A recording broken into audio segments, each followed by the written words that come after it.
In the world of modern photography, you have thousands of different options in cameras, everything from film to digital, from point and shoots to medium format bodies.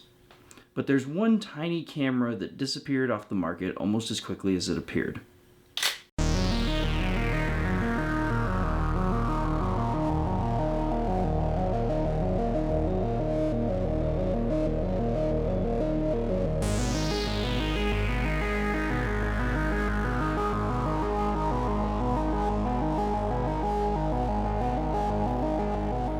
This is the Pentax Q, a tiny digital camera with an even smaller 12 megapixel sensor. The Q series was released in 2011 at a price of $750 for the kit with the standard zoom lens, but you can pick these up for around $300 US now. The original Pentax Q cameras were made of a solid magnesium alloy body with aluminum dials on top, which make this feel like an extremely well-built camera. On one side of the camera, you'll find a compartment that houses the small battery that powers the camera itself.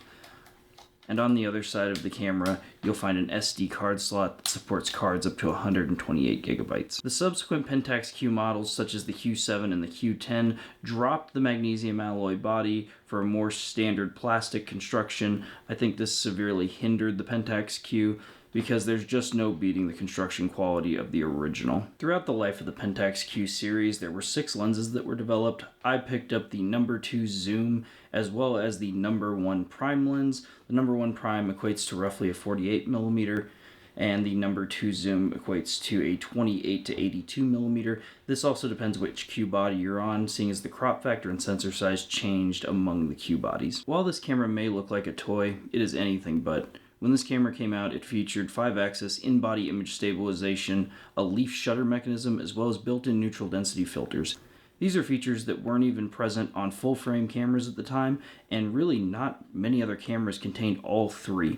The built-in neutral density filters are probably my favorite thing in this camera, as well as the IBIS, which is sensor-based. With having such a small sensor and only being 12 megapixels, you would think the image quality of this camera would suffer, but I promise you, even in the 12 years since its release, it hasn't.